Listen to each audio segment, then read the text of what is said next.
Personal log of Prefectus Align of the Adeptus Administratum. It has been 4 solar weeks since my first personal log upon this void ship. At least, that is the approximate amount of time that has passed in my estimates. In truth, it is hard to measure the true passage of time within warp travel, for what passes within is different to what passes without, or that is what I have been told. We are told seldom few things as we grow from infants to adults. They say it is the best, for our own good, not to know. I question this, I must admit. What is wrong with seeking answers, searching for a truth behind the dust and soot of reality? I know it is tantamount to criminality, if not heresy, to question, to seek. But it is what this void ship does, is it not? We are seekers, or the Inquisitor and her retinue are seekers. I simply record what I find. Anyway, let us move our minds from tricky subjects. Personal log. Yes. The trip thus far has been uneventful. The aching in my bionics has persisted throughout the journey. However, medication and perseverance has seen me through the worst of it. I no longer scratch at where my skin meets the metal of my ocular implant, though I know I should not have done that in the first place. Moving on, I have communicated with the various scribes under my command over the past few solar weeks. Each has presented a unique outlook upon their task, though none know precisely the information I myself am to document. Likely for the best. One member of my team stuck out to me, however, a man named Yosef. Keen and hard-working, he is always and often whispering under his breath in a way that is most calming. He says that he is reciting a prayer to the Emperor, a respectable thing to do in one's spare time for certain. Yosef described to me just yesterday a dream he experienced while in slumber. A strange being of light and energy spoke to him and assured him that his faith would be rewarded. I do not know what to make of such a dream, if it were prophecy or a message. Surely that would make him a psycho, would it not? I informed him to disregard the message as wishful thinking on his own part. Better to be sure of one's own capabilities than to disillusion himself with so-called messages. Either way, it was yesterday that we arrived on the fringes of the Eye, a dangerous part of the galaxy whose evils are held back by the bulwark of mighty Cadia, or so I am told. Almost immediately, alarm bells rang through the ship's bows as he exited warp space. We were not under attack, to be clear. Instead, it was a call to ready the troops across the void ship's many decks. The retinue of Inquisitor Beatrix Org was ready to disembark.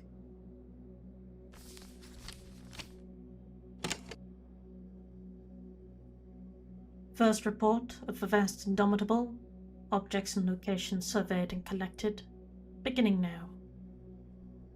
It was 2 solar hours after the vast Indomitable had exited warp space that the signal was discovered by the tech adepts monitoring the Sensorium complex.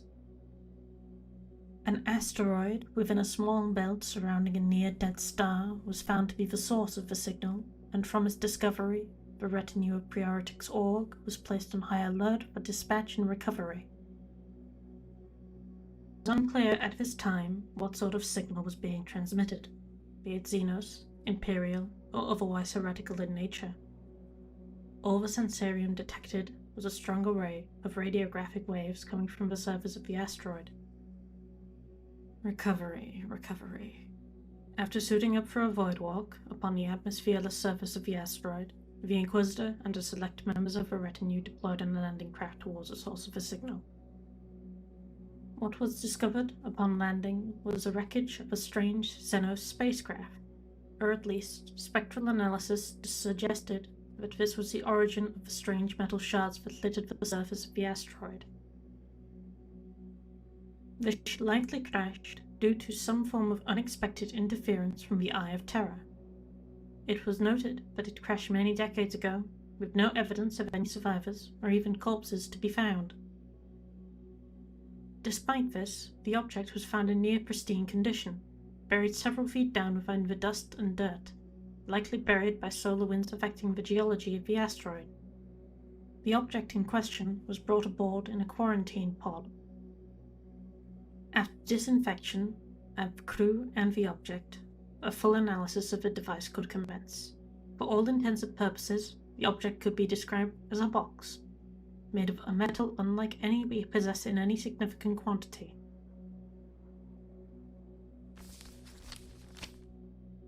Around 12 imperial inches cube, the aforementioned box was quickly discovered to be constructed of necrodermis, a living metal with its origins in the Necron race. Personal note, how can a metal be living? Surely metal is inert. Continuing report. Further cause to believe the box in question was of Necron origin is its phase-shifting abilities. The ability to move or flicker in and out of phase with time. The technology is often associated with the rulers, lords, and pharaohs of the Necron species. Alongside the flickering and the makeup of the box, an off-putting aura was produced by the device from the moment it was reclaimed. Even through the void of space, this off-putting aura could be felt. The aura placed all who felt it on edge.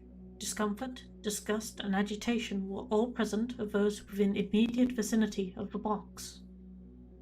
Only the Inquisitor and the most mentally capable of her retinue were able to mask the effects of what they felt, though within mission post debriefing, each revealed sensations were felt to an invariable degree.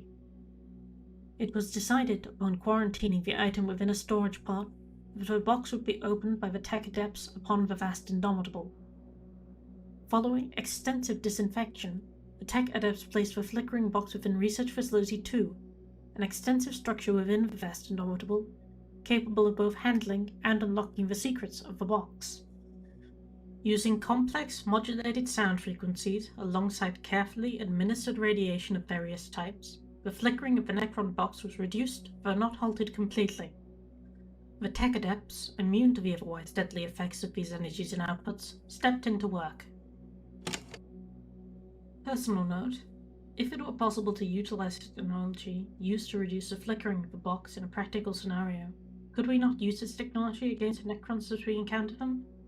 Surely there is potential here, or is that heretical to think? I've never understood the Mechanicus, their reverence for technology beyond any that I show for the equipment in my own care. Would they even consider such a radical jump forwards? Anyway. Continuing report. The tech adepts began their work upon the box to determine its method of opening, and, in the case of any defenses built into the structure, how to disarm them. A deep ray analysis of the box showed no apparent defenses built into the structure. Attempts to open it commenced from this point. The first method of unlocking the box consisted of searching for a potential keyhole or biometric lock of some kind, starting with the simplest solution being thus, and working up in complexity and intrusivity as each subsequent method failed. Electronic shocks, application of physical pressure, tracing the engravings with a finger, and filling the engravings with ferrofluid all proved insubstantial in opening the box. In all, 287 methods were tested, each failed, though many provided information through their failure. It was through attempt 288 that the box was forced open in a most unclean manner. Brute force was used to force the lid upon the box, breaking the mechanical latch that seemingly kept it shut. The tech adepts apparently expressed embarrassment, being so thoroughly thwarted by a simple mechanical lock that they could not find a proper solution to. Upon forcing the lock and opening the box's lid by a sliver, the flickering of the construct ceased, and the sound waves and varied radiations were removed from the area of the device. At this point, Inquisitor Praetrix Org entered the room to see the fruits of the tech adepts' labor. With reference to the Inquisitor, the tech adepts opened the box and within it found, God Emperor, a human brain? This human brain was noted to be kept alive by those in observation, apparently healthy, and kept in existence by the devices within the walls of the box. Furthermore, initial scans suggested the brain was not only alive, but conscious. At this point in time, the box seemed to activate. The devices within the box's walls poked and prodded at the brain matter. With this activation, the off-putting aura was described earlier seemed to amplify, as if tortured into action. The aura expanded throughout the nearby decks of the ship, bypassing steel and stone to affect anyone within roughly 100 Imperial yards. Furthermore, all psychers upon the ship, regardless of location within or without of this bubble, experienced extreme nausea and crippling pain, sensations that increased in a way proportional to the box's location or vicinity. Navigator and astropaths on board were also affected. It was only after the events transpired within the research facility that these testimonies were recovered by medical staff and members of the Inquisitorial Administratum. One such psyker described the experience as an incredible darkness upon their mind. In their words, an oppressive curtain that blocked them from the Emperor's light. They expressed a desire never to feel such a feeling ever again. Focusing again on the inquisitorial decisions within the second research facility, it was at this point that the Inquisitor ordered the immediate termination of the device and an excision of the human brain within. If nothing else, to end the torment at the device's hands. The tech adepts were hesitant to do so, however. They followed instructions after a short course of binary bickering between themselves. The brain was promptly excised as they came to a conclusion, killing the biological matter instantly. The box itself fell into inactivity, apparently deactivating upon excision of the host. No longer needed to torment or torture, it simply slipped into an idle form, awaiting its next host. The flickering did not continue for this moment, even if the lid was closed completely.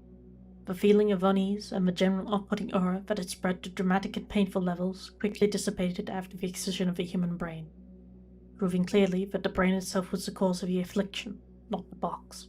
As of now, the brain is under biological examination, though the Inquisitor Praetorix Org is rather certain of the dissection's future findings, and thus moved to rename the Immaterial Box to the Pariah Box. Thus ends the report. Perfectus Align, personal log. I do not know what to think of our mission. What other misshapen monstrosities might be found on our voyage, but I must stay strong for the mission. I must stay strong. It is only the start, after all.